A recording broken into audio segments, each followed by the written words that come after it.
Sud Radio Média, Valérie Expert, Gilles Gansman. Bonjour à toutes et à tous, bonjour Gilles. Bonjour Valérie. C'est la dernière de la saison. Oui, je suis triste. J'étais triste avec Jean-Jacques. Qui a Jean-Jacques Bourdin qui a fait sa dernière ce matin, mais Jean-Jacques il ne revient pas, hélas. Nous on revient le 1er septembre. Nous on revient le 1er septembre. Vous serez bronzé ? Oui, je pense. J'ai pris un peu d'avance. Notre invité aujourd'hui, Benoît d'Aragon. Bonjour. Bonjour. Merci d'être avec là.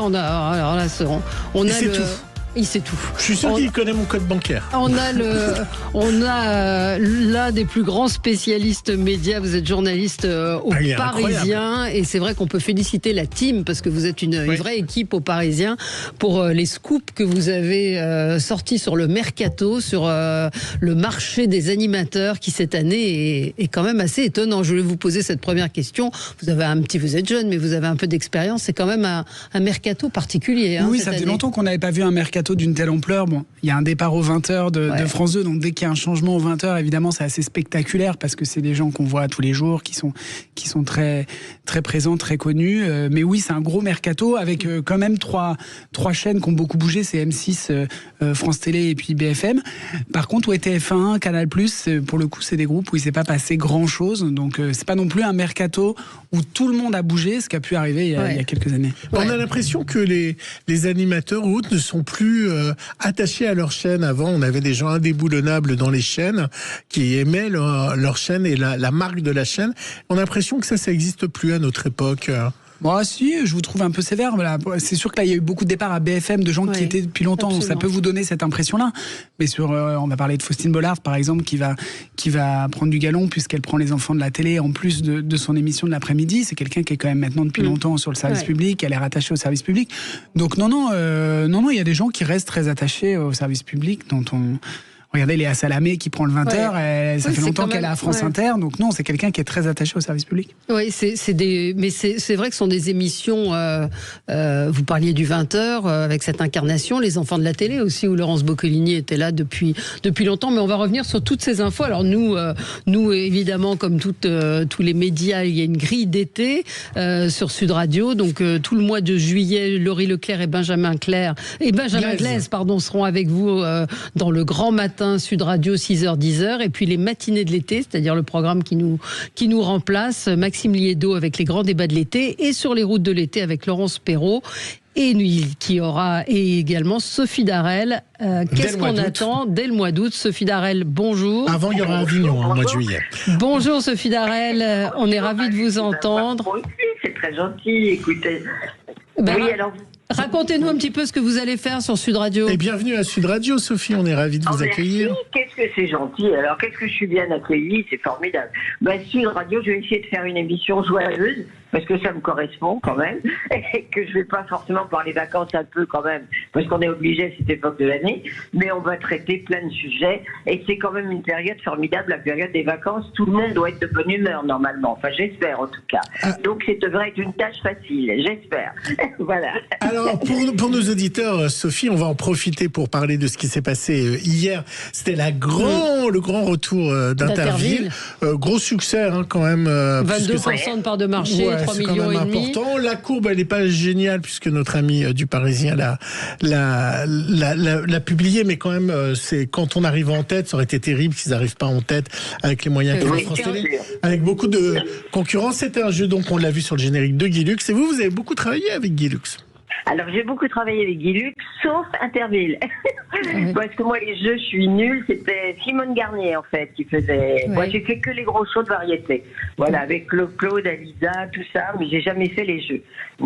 D'accord. Et qu'est-ce que vous allez faire sur Sud Radio? Qu'est-ce que vous allez nous raconter? Qu'est-ce qu'on attend? Donc, vous allez appeler des amis à vous. Vous avez beaucoup d'amis, on peut le dire. J'espère. Oui, j'ai plein de copains quand même des amis, j'espère. Non, mais je pense que ça va être très joyeux. Je vais essayer de traiter avec humeur tous les petits problèmes, parce qu'il y en a quand même à toute saison. Donc, je vais essayer de faire ça. Et puis, on va essayer de rire quoi qu'il arrive. Moi, c'est un peu ma formule. Essayons de dédramatiser tout. Alors là, il n'y a aucune raison de dédramatiser en pleine vacances. Alors, vous avez connu les grandes heures de la télévision. Qu'est-ce qui fait qu'aujourd'hui, vous avez envie de refaire de la radio? On pourrait dire que on pourrait imaginer que vous avez envie de profiter de votre retraite bien méritée. Et on vous appelle et vous venez. La retraite pour les artistes, organisée comme je l'étais, autant dire qu'elle est absente pratiquement. Donc, et puis en plus, moi j'ai besoin d'être active, j'ai besoin d'avoir des contacts, de rigoler, d'avoir des copains, tout ça. Donc, mais c'est ma formule à moi. Je critique pas les personnes qui font autrement, mais moi je peux pas rester simplement à jardiner un peu. J'ai envie d'avoir des projets, j'ai envie d'avoir des copains, j'ai envie de rigoler en fait. Oui. Ma formule, c'est un peu de rigoler, voilà. Et oui, l'émission va s'appeler Valérie. Oui, qu'est-ce qu'on attend? Qu'est-ce qu'on attend en référence à son livre Qu'est-ce qu'on attend pour être vieux? Donc voilà, vous êtes un peu la. Moi, c'est fait. Voilà, vous êtes un peu la Michel Drucker au féminin. Oui, c'est ça. C'est un petit peu ça, Sophie. C'est un petit peu ça. Enfin bon, je suis moins présente à l'antenne que Michel, hein, parce que Michel, quand même, il est bien présent. Hein. Alors, pour travailler cette émission, j'ai lu votre bio. Et alors, moi, j'ai été très surpris de découvrir, je ne savais pas que vous aviez été avec Mike Brandt. On va écouter, alors ça, c'est quand même pas un scoop depuis le temps. Ah non, je n'ai pas dit que c'était un scoop, mais quand vous y étiez, j'étais pas né quand vous étiez avec Mike Brandt. Oh, ça va. Pourquoi me faire de la peine tout de suite? C'est vraiment désagréable. Non, mais ça m'a surpris. Comment il était? C'était quel homme, Mike Brandt? Ils étaient. Ah bon, pourquoi vous voulez que je parle de tous mes ex? C'est seulement Mike Brandt. On va peut-être pas avoir assez de temps. Là. Non, mais Mike Brandt, ça m'a surpris parce que je le savais pas. Est-ce que vous pourriez faire une spéciale? Parce que sinon, je vais pas pouvoir tout vous dire. Hein.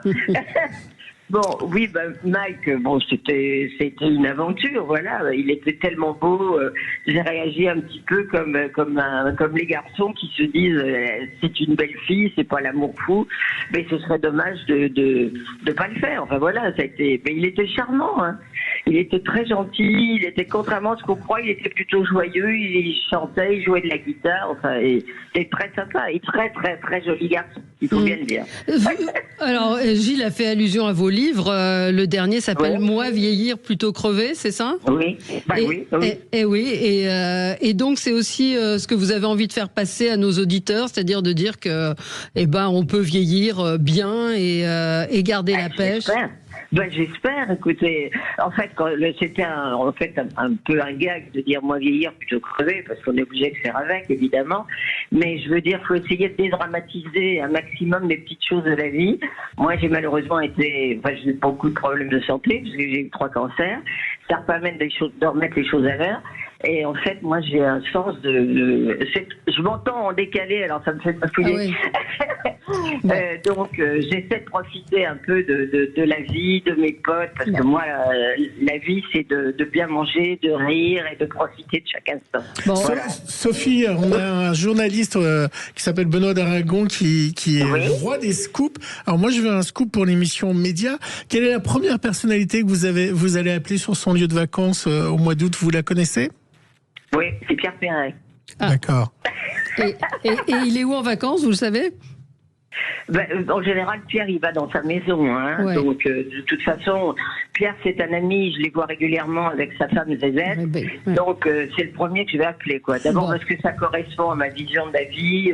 Rire, manger, profiter des amis et profiter des bonnes choses. Et vous l'embrasserez pour nous et on entend votre énergie et vous serez en direct avec un meilleur son à partir du mois d'août. Qu'est-ce qu'on attend à partir de 10h dès le 4 août? Accompagné par Laurence Perrault.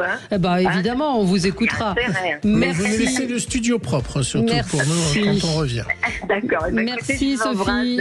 Une bonne journée. Merci à vous aussi. Bonne journée et très bonne journée et très bon mois d'août. Nous, on se retrouve dans un instant pour parler de tous les changements qui vont survenir sur le petit écran avec vous et avec Benoît d'Aragon, qui est journaliste au Parisien, spécialiste des médias.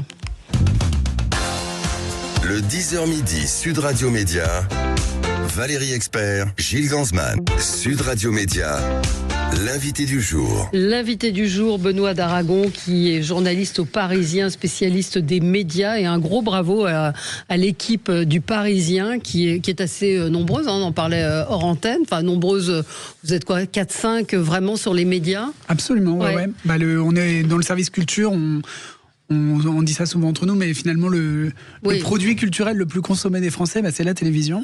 Il se trouve qu'il est gratuit, il est dans votre salon, il n'y a pas besoin de bouger.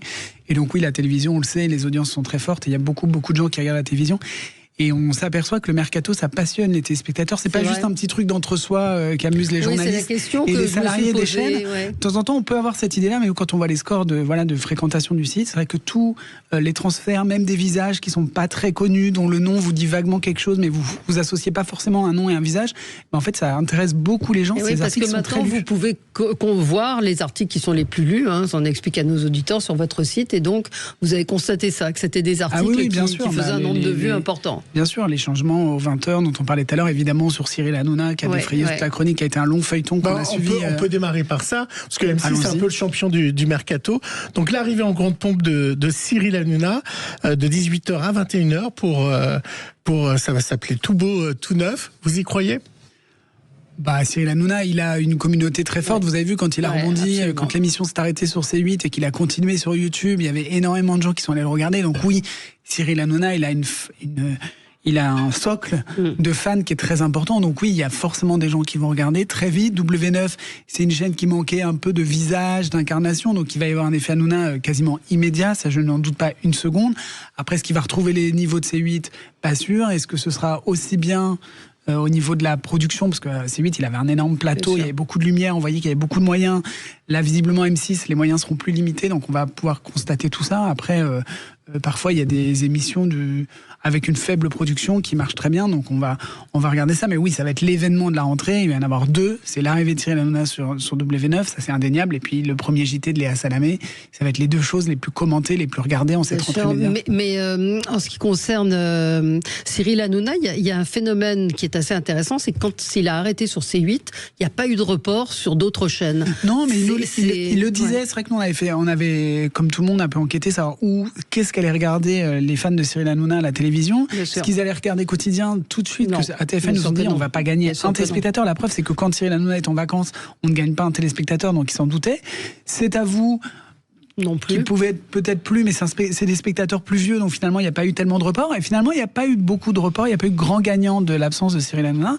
Je pense tout simplement que la plupart des gens qui regardaient TPMP, ils ont coupé la télé, ou ils sont allés regarder des séries sur les plateformes, et il n'y a pas de concurrents, en fait, tout le monde cohabite, et les gens qui écoutent Sud Radio, ils n'écoutent pas forcément des autres radios, donc voilà, c'est la même chose. Les gens qui regardaient Cyril Hanouna n'étaient pas là, ils ont coupé la télé, et la rallumeront sans doute le 1er septembre. Et puis M6 a été très malin de imposer, parce qu'ils l'ont imposé à Cyril Hanouna, de faire une pause. Je pense que l'envie est là, en fait. Ils ont été malins sur ce coup-là, M6. Oui, alors on sent que Cyril Hanouna avait envie de continuer. Et puis qu'il s'ennuie quand on parle pas de lui, donc il a utilisé une radio concurrente où il avait une quotidienne jusqu'à il y a quelques jours, où il a beaucoup feuilletonné son arrivée sur W9 et sur Fun Radio pour glaner des informations au fur et à mesure. Mais oui, on sent quand même que lui, Cyril Hanouna, ça lui manque le direct, donc il va le retrouver le 1er septembre.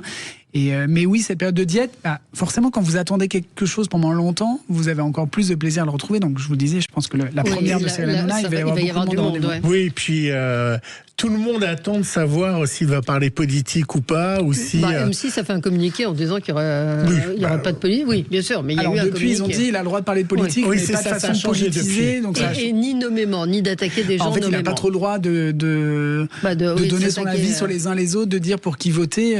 Après, il a le droit de s'emparer de débats de société. Tout ça est un peu fumé.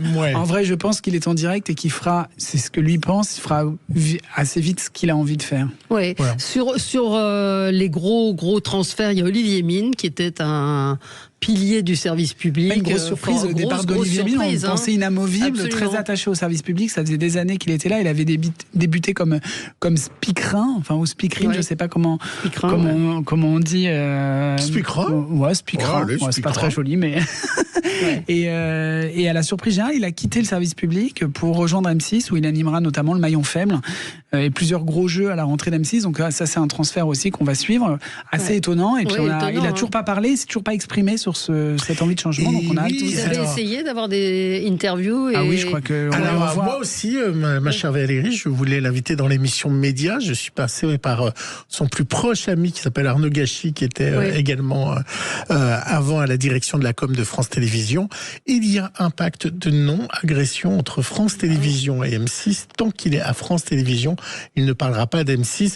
Donc il pouvait... c'est compliqué, il va être à l'antenne tous les l'été, le samedi, avec Fort Boyard, puisqu'il a enregistré la saison qui va débuter. Voilà, il n'y a pas de souci pour venir parler de Fort Boyard, mais ils nous ont dit il ne faudra pas poser de questions sur ce qu'est M6, etc., etc. Donc il n'y avait pas donc on très attend peu d'intérêt. En fait, on attend tous qu'il ait fini, que les Fort Boyard soient terminés pour pouvoir vraiment lui demander mais que diable lui a-t-il pris de quitter le service public pour aller sur M6 ? Bah oui, mais ça, il y a des choix qui sont faits et qu'on ne comprend pas. Alors, moi, il y a une info que j'ai pas. Est-ce que vous savez si tout le monde a son mot à dire continue, puisque c'était le jeu en quotidienne qu'il présentait sur France 2, et si on connaît son remplaçant ou sa remplaçante? Alors, il me semble que c'est Bruno Guillon qui le remplace. Ah, je ne savais pas. Non, moi non plus, pas je ne suivi. savais pas. Mais il me semble, je dis peut-être une bêtise. Parce que pour moi, il le remplace à Fort Boyard.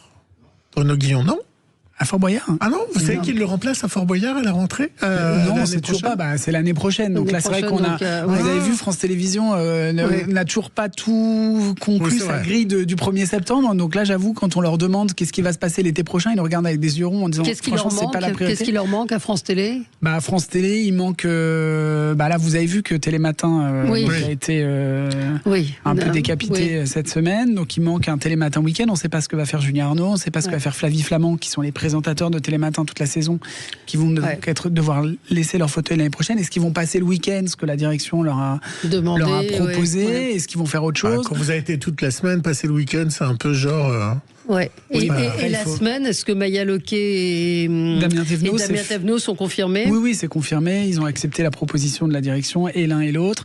Et donc, eux, ils vont commencer à être titulaires dès la rentrée.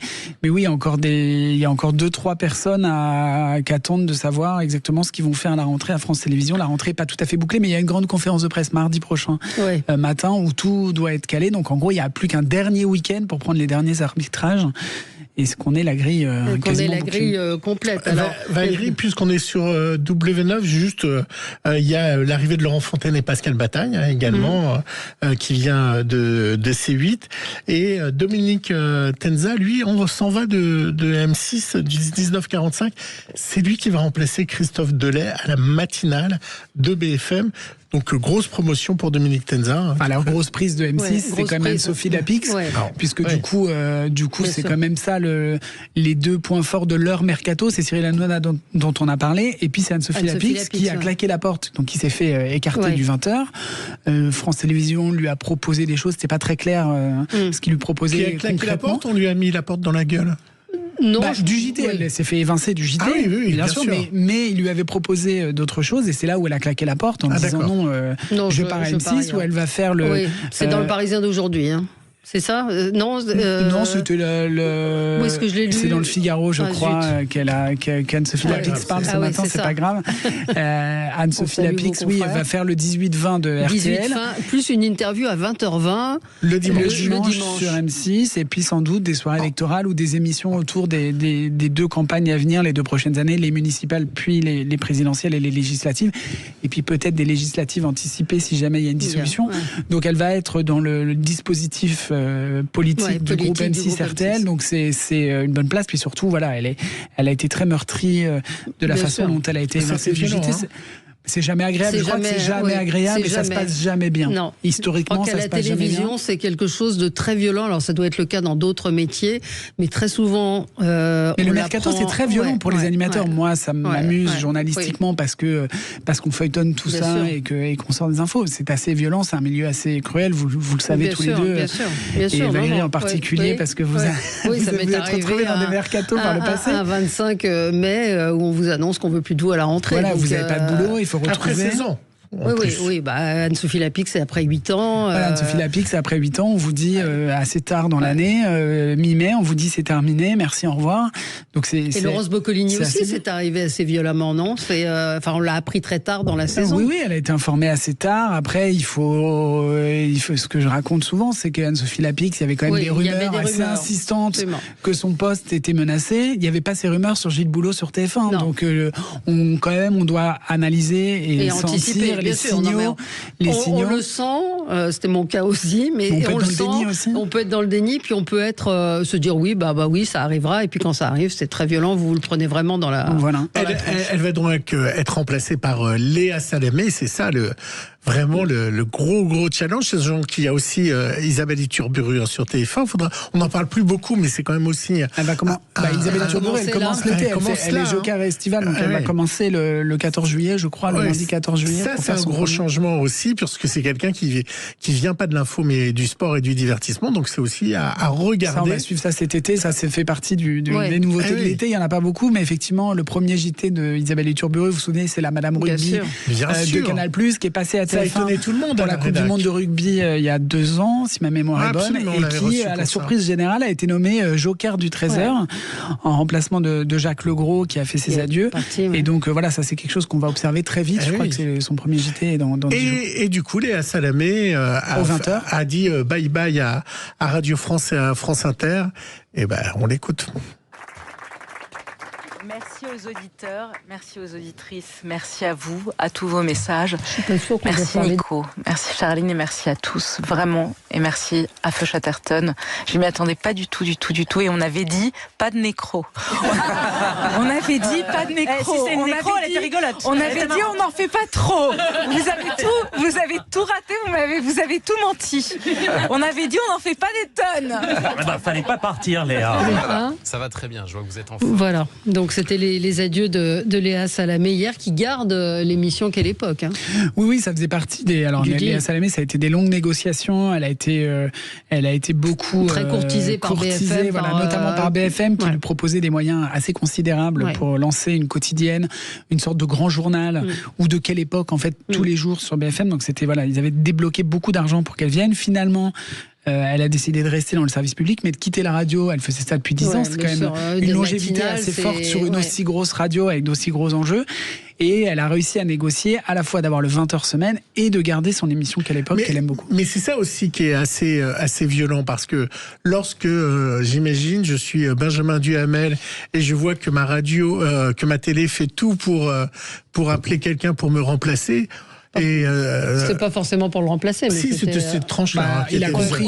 J'imagine qu'il a compris très vite, effectivement, qu'on avait proposé sa tranche. Après, sur une chaîne info, il y a plein de tranches. Par principe, c'est 24 sur 24, 7 jours sur 7. Donc il y a moyen de se dire, si elle vient, c'est quand même une bonne chose pour la chaîne d'avoir des très fortes incarnations qui arrivent. Et puis si je dois céder ma place et être à 18h plutôt qu'à 19h, c'est pas non plus scandaleux. Il y a des gens qui vivent des problèmes de travail beaucoup plus importants, qui sont mis à la porte du jour au lendemain. Donc c'est un peu des problèmes de riches, si vous m'excusez, mais oui, c'est désagréable. Et effectivement, on parlait tout à l'heure des petits signaux à guetter. Il y a des personnes dans ce mercato qui ont compris qu'on avait proposé leur place à quelqu'un d'autre. Et ça, effectivement, c'est assez désagréable. Surtout que vos patrons vous le disent pas forcément, ils peuvent vous mentir. Et puis, ils n'ont pas envie de démotiver les troupes. Donc, on va pas dire au mois de mars à quelqu'un, je vous préviens, en juin, vous arrêtez, parce que sinon, ils travaillent plus. Donc voilà, c'est aussi, il y a aussi une stratégie au moment où on l'annonce, et c'est souvent à la fin pour pas que les gens se démotivent. On va marquer une toute petite pause, et puis on va continuer à parler de ce mercato avec vous sur Sud Radio. On va revenir sur hier soir, quand même, coup de théâtre, annonce qui a été faite sur les médias, sur les réseaux, du départ, de l'arrêt du vendredi. Comment j'ai mis dans le désordre ma phrase. Le vendredi et le samedi, c'est Mohamed Bouafsi qui présentera C'est à vous, ou c'est le titre. C'est à vous. C'est l'hebdo de la marque. D'accord. Donc c'est à vous, vendredi et samedi, donc à suivre dans un instant. Le 10h midi, Sud Radio Média, Valérie Expert, Gilles Gansman. Le 10h midi, Sud Radio Média, Valérie Expert, Gilles Gansman. Et notre invité ce matin, Benoît d'Aragon, journaliste média au Parisien. Avec vous, on fait un petit peu un tour de table, un tour d'horizon des grands changements de la rentrée. On va parler de France 5, donc l'arrêt, pas l'arrêt, Anne-Elisabeth Lemoine animera C'est à vous du lundi au jeudi, et vendredi et samedi, l'arrivée de Mohamed Bouafsi à l'animation. C'est ça, c'était son chroniqueur, un de ses chroniqueurs stars de son émission. En fait, Aurélie Casse, qui présentait Célébdo, va donc lui laisser sa place le samedi. Donc on le savait. En fait, la petite surprise qu'on a appris hier et qu'on a sorti effectivement hier soir, c'est que Célébdo va s'appeler C'est à vous. Donc ça change pas grand-chose, parce que en vrai, c'était la déclinaison du samedi de C'est à vous. Et donc C'est à vous va durer du lundi au samedi. Mais Anne-Elisabeth Lemoine lâche le vendredi, et donc Mohamed Bouazizi va faire vendredi et samedi. Donc gros changement, ça va être une des têtes d'affiche de la rentrée. De la rentrée pour France Télévisions, qui commence déjà. Il a animé la fête de la musique. Patrick Cohen va aussi lâcher le vendredi, donc ils vont mettre en place, je pense, une nouvelle bande en fin de semaine, qui vont faire vendredi, et cette nouvelle bande va faire vendredi et samedi. Donc voilà, on va pouvoir aussi voir. Et comme ça, dans un an, ils choisiront laquelle des deux fonctionne le mieux. Vous avez l'esprit mal placé, Gilles Gansman. Non, vous ne croyez pas? J'en sais rien. Après, souvent, on teste le week-end des talents et les meilleurs basculent en semaine. Ça se passe comme ça en radio. Vous avez le même esprit que moi, vous voyez, finalement. Je ne parlais pas de l'animateur, je parlais des chroniqueurs. On nous dit ça, comment on trouve des scoops et c'est quoi? C'est des contacts, c'est des relations? Oui, c'est des contacts, c'est des relations. Ça fait longtemps qu'on fait ce métier-là. C'est pas notre premier mercato, donc on commence à savoir dans les chaînes qui est bien informé. On les bombarde de SMS. Je dis souvent que quand les asperges arrivent chez mon primeur, c'est-à-dire en avril, en mars-avril, les premières, c'est que le mercato va commencer. Les contacts, on sait, sont pris discrètement en fin d'année, en tout début, pendant l'hiver. Et donc on sait que les premières décisions, en gros, les chaînes vont commencer par leur star, c'est-à-dire renouveler. On parlait de Giboulot, voilà, qui est en CDI, dont le renouvellement était logique. Mais d'abord, on conforte ces stars les plus structurantes de sa grille. Puis après, on passe aux animateurs moins importants, et puis on finit fin août par les derniers chroniqueurs à replacer. Mais donc voilà, oui, on regarde qui est renouvelé, qui n'est pas renouvelé, on fait des petits tableaux au bureau, et puis on coche les cases, et puis on essaie de réfléchir comme un patron de chaîne à savoir qui a envie de bouger aussi. On fréquente des animateurs toute l'année, on leur voit qui est très heureux et n'a pas envie de changer, puis ceux qui ont envie de bouger. Et pour répondre à notre auditeur, Valérie, moi j'en ai parlé une fois avec le directeur de la com des divertissements de TF1. C'est aussi très important pour une chaîne, parce que lorsque vous donnez un scoop aux Parisiens, il est repris partout. Donc évidemment, donner un scoop à une radio ou autre, ou à un journal télé, il n'y a pas la même diffusion de l'info. C'est-à-dire que lorsque vous avez une info forte du Parisien, tous les médias reprennent, et donc évidemment pour eux c'est un vecteur important, plus que de faire avec une radio ou avec un journal télé, parce qu'ils ont cette capacité à être repris. Vous êtes en train de saloper mon travail là, vous êtes... Non, au contraire. Non, mais oui, bien sûr. Au contraire. Mais souvent on s'aperçoit, c'est-à-dire qu'eux préfèrent donner une info à vous parce que ça va être repris par tout le monde, que appeler 10 ou 15 journaux. On se rend compte après avoir sorti une info, ou au moment où on rédige un papier, qu'en fait ça a déjà été sorti sur un effectivement plus petit média et que c'était passé relativement inaperçu. Donc oui, c'est sûr que les gens nous reprennent les yeux fermés parce qu'ils savent que l'info, ils savent qu'on a vérifié. Par rapport à des infos qui peuvent être sur Internet, c'est aussi la question d'un auditeur, qui ne sont parfois pas vérifiées, qui sont des... Vous quand le Parisien publie... On n'a pas écrit beaucoup de bêtises. Je vous dis pas qu'on n'en a pas écrit une ou deux parfois dans un papier, mais globalement, si on reprend tous les articles qu'on a fait sur le mercato ces 6 derniers mois, on n'a pas écrit beaucoup de bêtises. Oui, c'est ça. Donc c'est la différence avec des infos parfois... Même si on prend du temps parfois... Mais est-ce que ça met pas moi j'admire les gens qui sortent des infos, que ça soit sur le web, dans les journaux et tout ça, parce que c'est très dur quand même d'avoir moi c'est pas du tout mon truc et je vais jamais chercher des infos, mais c'est quelque chose de très dur quand même d'avoir ces infos là et de se renouveler, non? Vous disiez, on est aux Parisiens, donc c'est le journal Aide. Non, ça vient pas à nous, mais le journal Aide. Parfois, ça vient à nous tout cuit, mais c'est rare. Souvent, quand ça a l'air tout cuit, c'est qu'on a œuvré pour que ça arrive chez nous. Mais oui, c'est du travail, quoi. C'est du travail, ça c'est 24 heures sur 24. Le mercato, ça peut tomber à tout moment. Donc parfois, il y a des samedis où on avait prévu d'aller se promener ou d'aller à un pique-nique, et puis il faut rédiger un papier en entier. C'est très compliqué d'avoir des news et des BFM renouvelle également sa grille. Il y a eu beaucoup de départs. Il y a l'arrivée de Marc Fauvel. Et puis celle de Nicolas Poincaré qui reviendrait également. Oui, en fait, BFM, il y a eu un rachat de la chaîne l'année dernière. Vous vous souvenez, elle appartenait au groupe Altis, c'est-à-dire au groupe SFR. Et puis, désormais, elle a été rachetée par Rodolphe Saadé, qui est ce milliardaire marseillais qui a le groupe CMA-CGM, qui fait du transport maritime. Et donc, il a racheté la chaîne l'année dernière. Et dans les médias, quand il y a un rachat quand il y a un changement d'actionnaire principal dans les médias, il y a ce qui s'appelle une clause de cession. On va pas rentrer dans les détails, mais en gros, c'est un plan de départ volontaire obligatoire. C'est la loi. Et donc, il y a eu beaucoup de départs à BFM, parce qu'il y avait beaucoup de gens qui étaient là depuis très longtemps. Donc, quand on vous propose, quand vous êtes là depuis 20 ans et qu'on vous propose en gros de partir avec 2 ans de salaire, bah, vous y réfléchissez forcément. Vous ne les avez pas publiées, ces sommes-là. Moi, je me suis posé la question. On ne connaît pas les salaires des gens ? Non, mais vous pouvez aller chercher.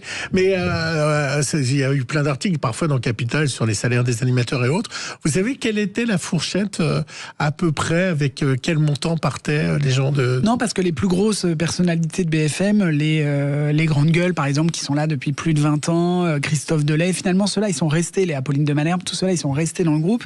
Donc eux, c'était les plus gros salaires. Donc potentiellement, comme c'est des mois de salaire par année d'ancienneté, bah eux, c'était des gros salaires. Après, à BFM, il y a des gens qui travaillent en régie, qui n'ont pas des gros salaires. Donc c'est pas parce que les gens partent, ils sont là depuis longtemps, qu'ils sont partis non plus qu'ils ont fait sauter la banque. Hein. C'est pas le loto. Il y a beaucoup de gens qui sont partis avec des petits chèques. Ouais. Mais ce qui est intéressant, c'est qu'il y a quand même eu presque une centaine de départs. Beaucoup de gens dont on connaît pas les noms parce qu'ils sont chefs d'aide, ils sont rédacteurs en chef. Le grand public les connaît pas du tout. Mais il y a eu quand même beaucoup de personnalités de l'antenne qui sont parties. Ces fameux visages dont on met pas forcément un nom dessus, mais qu'on connaît quand on voit la photo, on dit ah oui, lui je l'ai déjà vu. Parce que BFM, on tombe tous dessus régulièrement. Et donc oui, dans les stars, évidemment le départ le plus emblématique, c'est celui de Benjamin Duhamel, donc ce jeune journaliste politique, le neveu de Alain Duhamel, qui part pour France Inter à la rentrée.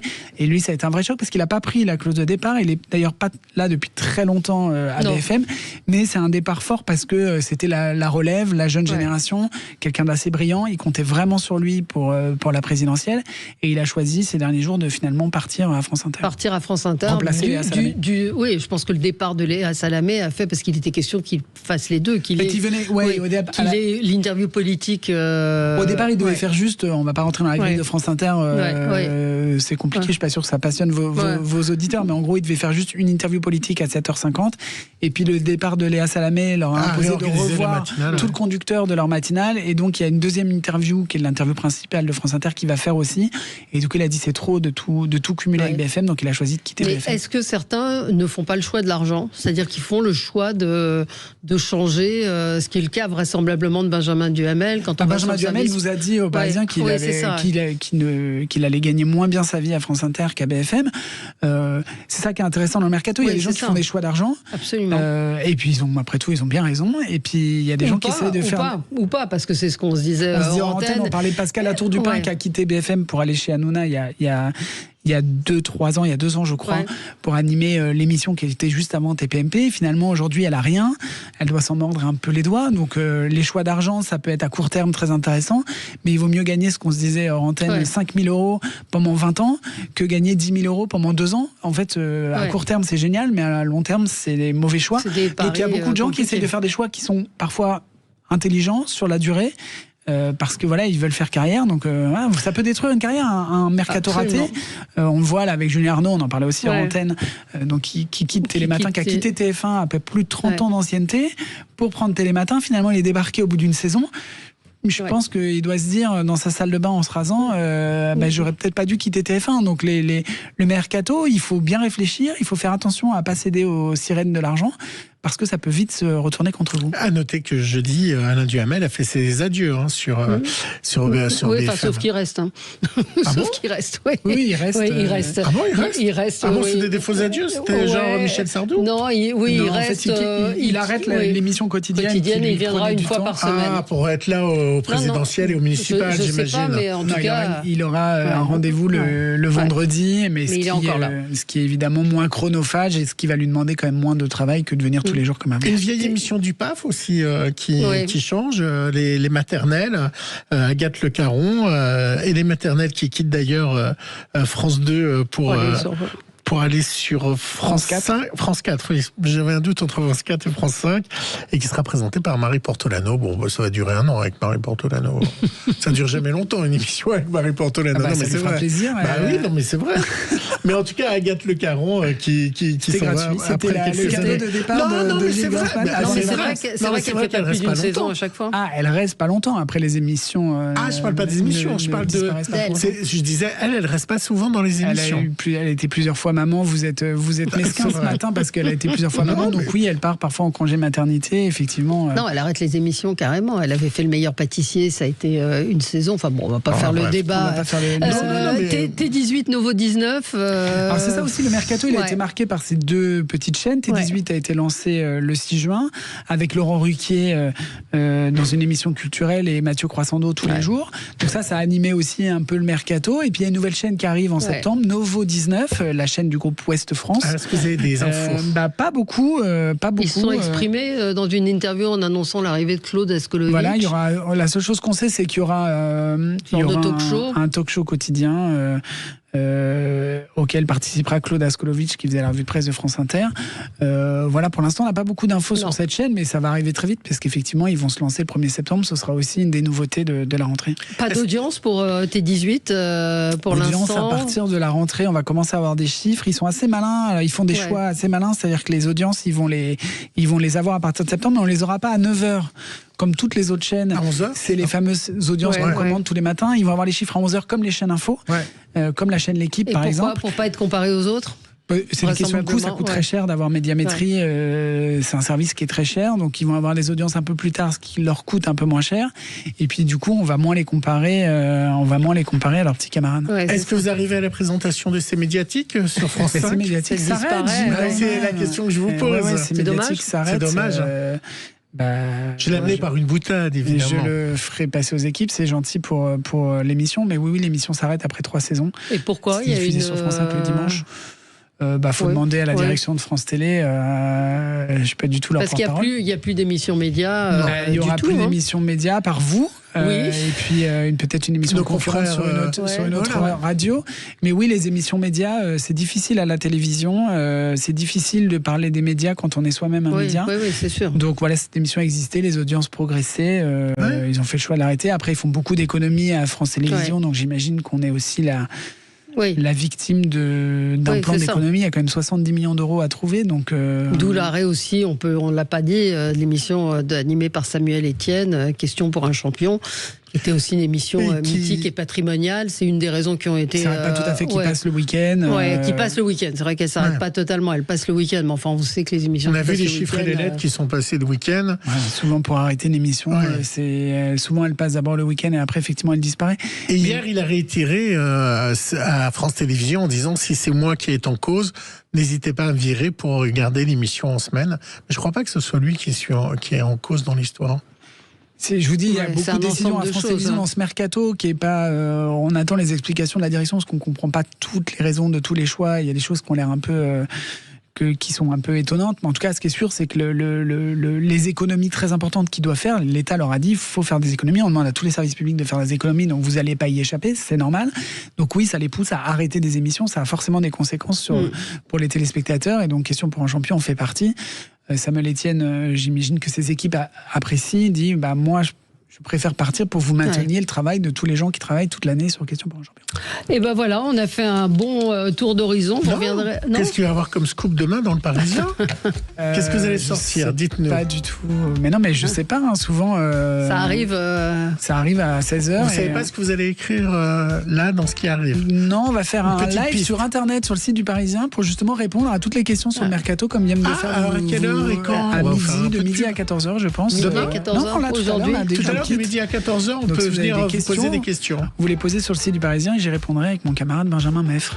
Merci et encore une fois bravo à toute l'équipe du Parisien pour la qualité de ces pages médias. Merci et culture parce que c'est toujours à la fois populaire et intéressant. Merci à vous. On se retrouve dans un instant. Non, moi je voulais vous remercier pour cette nouvelle saison. Ah oui, c'est vrai. Moi aussi, j'ai écrit en gros Gilles et John. John, c'est notre réalisateur qui est là, qui nous écoute, qui nous rectifie, qui est vraiment formidable réalisateur. Et puis merci à vous, Gilles, pour cette programmation d'enfer tout au long de cette année. On a quand même eu des invités exceptionnels, des scoops, Non, pas trop de scoop, mais non, c'est pas notre truc. Moi, franchement, je sais pas faire, donc j'admire les gens qui partout sur le web ou ailleurs. On a réussi à faire dire des choses à des gens. Enfin, si vous avez eu un scoop, mais quoi oui, j'ai eu un faux scoop. On m'avait dit que comment il s'appelle, Cyril Ferraud quittait France Télévisions. Ah oui. Pour arriver avec Danse sur Danse avec les stars. Vous l'avez pas eu cette rumeur? Cette rumeur. Je vous ai écouté, donc je l'ai entendu, mais j'ai peur que vous soyez trompé cette fois. Oui, je me suis trompé. Voilà. On recommencera pas. Non, voilà. Et encore une fois, je m'excuse auprès de. Ouais, mais la personne qui me l'a dit en était certaine. Merci. Donc voilà, moi je vous remercie. On repart pour une 9e année. On repart pour une 9e année. Avec des invités, sans scoop, mais avec des invités. Merci à vous, Gilles. Merci beaucoup. À 10h. Bon été. Merci à vous. Et merci John encore. Et Samuel Etienne à l'instant qui dit grand merci aux 20 000 personnes en 4 jours qui ont signé la pétition lancée par les amoureux de Questions pour un champion. Il a lancé, Samuel Etienne, une pétition. Donc allez la signer si vous voulez que cette émission continue. Je suis pas sûr que ça serve à grand chose, mais en tout cas, c'est un signe de soutien. À la conférence de presse mardi. Merci à vous et on se retrouve nous pour les débats. Bonnes vacances, Gilles. Sud Radio. Sud Radio. Parlons vrai. Parlons vrai. Sud Radio. Parlons vrai.